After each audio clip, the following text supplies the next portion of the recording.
Olá, queridos discípulos, a graça e a paz do nosso Senhor Jesus.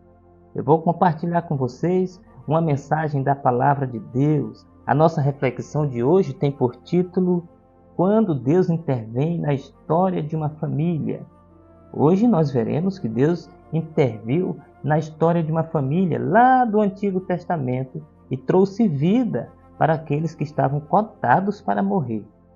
Eu quero compartilhar com vocês a história de uma mãe e de um filho que está registrada no livro de Gênesis, capítulo 21, do versículo 8 ao versículo 21, que diz da seguinte maneira: E cresceu o menino e foi desmamado. Então Abraão fez um grande banquete no dia em que Isaque foi desmamado. E viu Sara que o filho de Agar, a egípcia, o qual tinha dado a Abraão, zombava.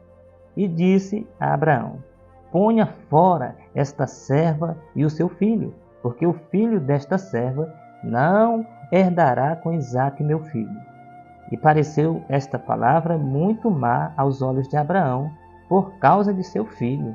Porém Deus disse a Abraão: Não te pareça mal aos teus olhos acerca do moço e acerca da tua serva.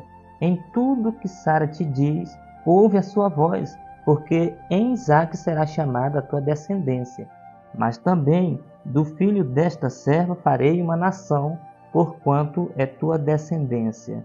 Então se levantou Abraão pela manhã de madrugada, e tomou pão e um odre de água, e os deu a Agar.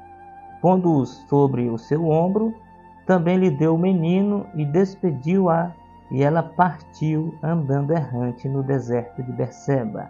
E consumida a água do odre, lançou o menino debaixo de uma das árvores, e foi assentar-se em frente, afastando-se à distância de um tiro de arco, porque dizia: Que eu não veja morrer o menino.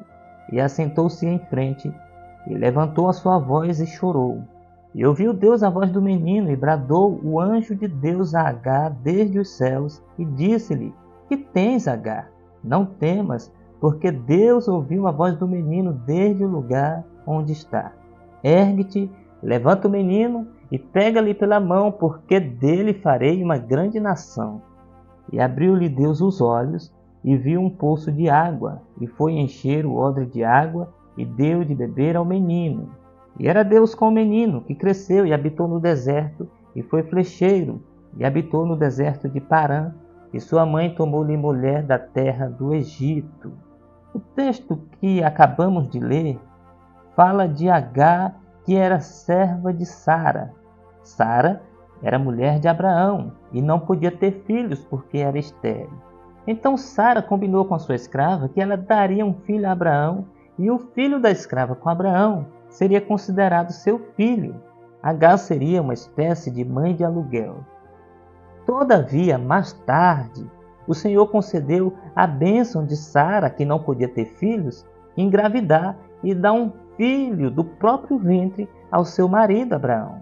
Então, quando Sara tem o seu próprio filho, nascido do seu ventre, começam os conflitos com Agar e com o filho que Agar tinha gerado do seu marido. Os conflitos ficaram tão insustentáveis ao ponto de Sara expulsar Agar de sua casa, juntamente com Ismael, o filho que ela havia gerado de Abraão. Quando Sara expulsou Agar de sua casa, tudo o que ela levou naquela ocasião foi um pouco de água, um pouco de pão e o seu filho em sua companhia. O texto bíblico diz que Agar saiu andando errante pelo deserto. E quantas vezes eu e você já nos deparamos com situações como Agar se deparou, de andar errante, sem saber o que fazer, sem saber qual o próximo passo, ou sem saber para onde ir, no meio de toda aquela aflição, distante das pessoas, distante do socorro. Agar foi caminhando com seu filho pelo deserto, até que a Bíblia diz que a água acabou. E tendo acabado a água, ela colocou o menino debaixo de um arbusto. Depois se afastou um pouco para não ver o menino morrer. Diz a Bíblia que ela começou a chorar por causa de tamanha angústia. E nesse momento Deus entra em ação e começa a interferir milagrosamente na história daquela família, trazendo livramento para aquela mãe e para aquele filho que estavam fadados a morrer no deserto sem água. A primeira lição que eu destaco aqui e que nos enche de esperança é saber que Deus nos vê independentemente do lugar. Agar estava no meio do deserto, não tinha homens por perto para lhe ajudar, ela não tinha onde comprar mantimentos para lhe sustentar. Quem mais poderia socorrê-la? Só Deus poderia socorrê-la em tal situação. E Ele socorreu-a.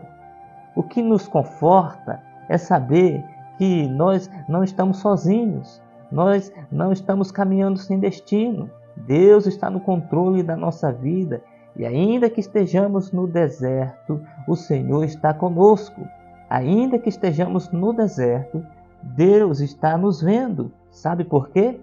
Porque Deus nos vê quando estamos no monte, Deus nos vê quando estamos no vale, Deus nos vê quando estamos no deserto, Deus nos vê quando estamos no profundo de uma cova, Deus nos vê independentemente do lugar.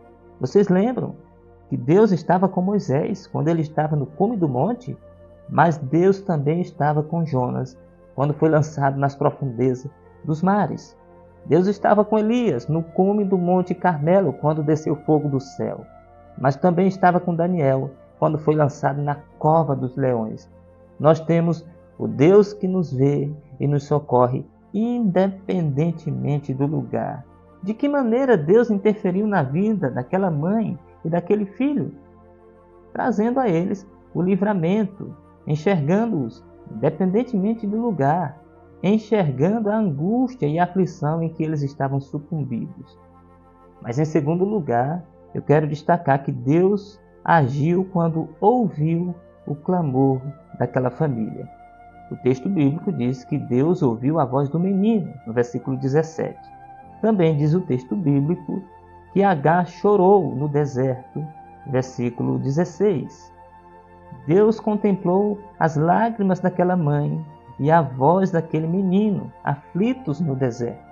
Ah, queridos, nós servimos o Deus que ouve orações. Quando nós entramos em nosso quarto, fechamos a porta, nos ajoelhamos e começamos a orar, nós estamos falando com o soberano do universo. Quando nós estamos em nosso quarto em oração, nós não estamos lançando palavras ao ar.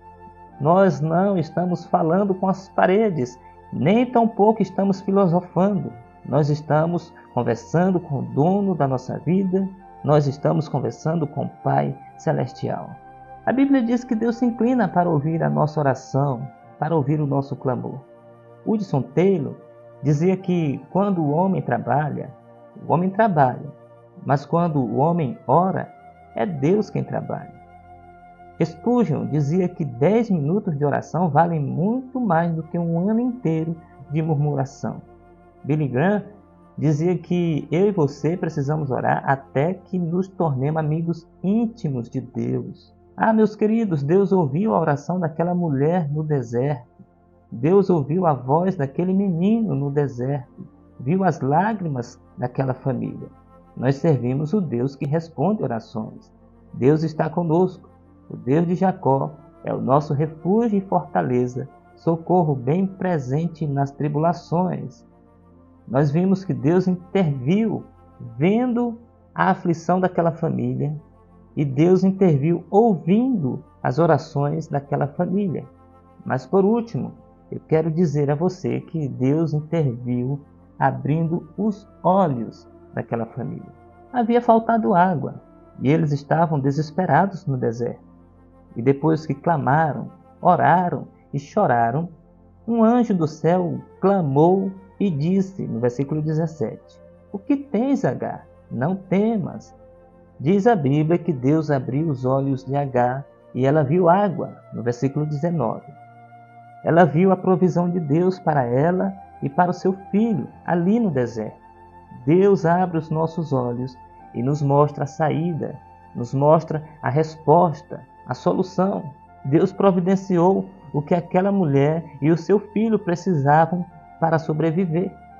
A minha oração é para que Deus abra constantemente os meus olhos e também os teus olhos, para que nós possamos ver a resposta de Deus, o socorro de Deus, a provisão de Deus porque Ele já preparou para a nossa família.